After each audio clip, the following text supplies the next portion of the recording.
আসসালামু আলাইকুম। আপনাদের জন্য নিয়ে আসলাম কচু শাক রান্নার রেসিপি। কচু শাক অনেক পুষ্টিমান খাবার। বাজার থেকে কচু কিনে নিয়ে আসলাম, বড় বড়।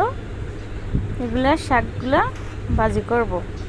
আমি প্রথমে কেটে ধুয়ে শাকগুলো পাতিলে দিয়ে হালকা বাপিয়ে নিব। হালকা বাপিয়ে নেওয়ার পরে ছেঁকে পানি জড়িয়ে এটা পাতিলে রান্না করব। রান্না করার জন্য পাতিল ছেঁকে রাখা কচু শাকগুলো পাতিলে দিয়ে দিব। পাতিলে দিয়ে দেওয়ার পর প্রথমে রসুন বাটা,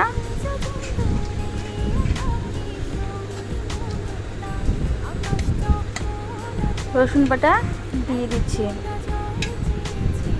রসুন বাটা না দিলে কচু গলা ধরে, তাই কচুতে রসুন বাটা দেওয়া প্রয়োজনীয়। কচুর পরিমাণ ভেদে রসুন বাটা দিতে হবে। রসুন বাটা দিয়ে দিলাম সামান্য লবণ। আমি পাতিলে আগে রান্না করে নেব কচু শাকগুলা। রান্না করার জন্য এই রসুন বাটা, লবণ, হলুদের গুঁড়া দিয়ে দিলাম। হলুদের গুঁড়া দিয়ে একত্রে নেড়ে চেড়ে মিশাবো। তারপরে দিয়ে দিলাম মরিচের গুঁড়া দিয়ে মরিচের গুঁড়া পরিমাণ মতো দিবেন। পরিমাণ মতো মরিচের গুঁড়া দিয়ে ভালোভাবে নেড়ে চেড়ে মিশিয়ে নিচ্ছি। ভালোভাবে নেড়ে চেড়ে মিশিয়ে কচু শাকটা যাতে ভালোভাবে সিদ্ধ হয়, একবারে মিশে যায়। লবণ, হলুদ, রসুন মশলার সাথে মিশে যায়, যেন ভালোভাবে নাড়তে হবে ও ভালোভাবে সিদ্ধ করতে হবে। এভাবে কষানোর মতো করে ভালো করে সিদ্ধ করে নিব।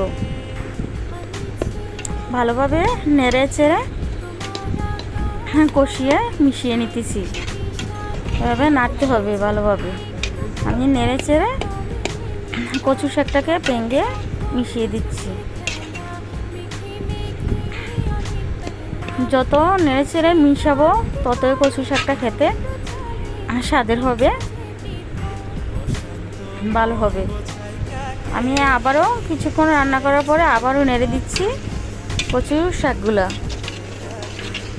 ভালোভাবে নেড়ে চেড়ে মিশিয়ে নিতেছি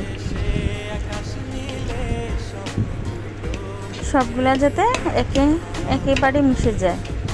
এভাবে নেড়ে চেড়ে খুন্তি সাইজে ভেঙে দিবেন কচু শাকগুলো। দেখুন অনেকটা মিশে গেছে, অনেকটা কমে আসছে, আর কচু শাকটাও সিদ্ধ হয়ে গেছে।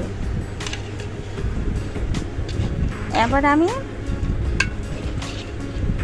কড়াইতে কচু শাক রসুন দিয়ে বাগার দিয়ে দিচ্ছি। রসুন কুচি, পেঁয়াজ কুচি দিয়ে কড়াইতে তেল দিয়ে কচু শাকগুলো আবারও নেড়ে চেড়ে মিশিয়ে নিচ্ছি।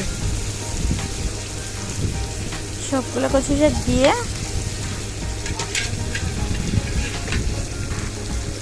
নেড়ে চেড়ে দিচ্ছি।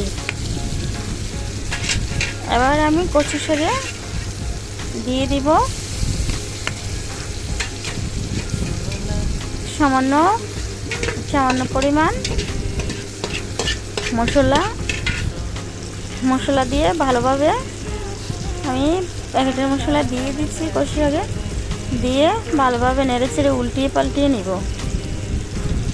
উল্টিয়ে পাল্টিয়ে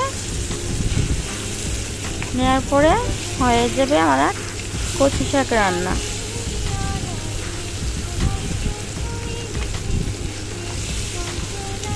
এভাবে নেড়ে উল্টিয়ে দেব।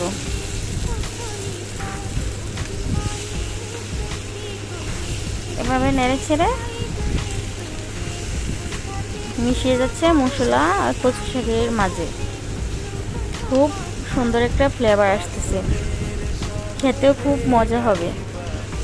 গরম ভাতের সাথে কচু শাক খেতে খুবই স্বাদের, টেস্টি হয়। কচু শাক এমনি পুষ্টিমান অনেক। উল্টিয়ে পাল্টিয়ে আমার হয়ে গেছে কচু শাক রান্না। দেখুন পানির লোকটা আমার কচু শাক দেখতে যেমন সুন্দর হয়েছে, খেতেও তেমন টেস্টের। এভাবে কচু শাক রান্না করে বাসায় খাবেন, ভালো লাগবে, চোখের দৃষ্টি সত্যি বাড়বে।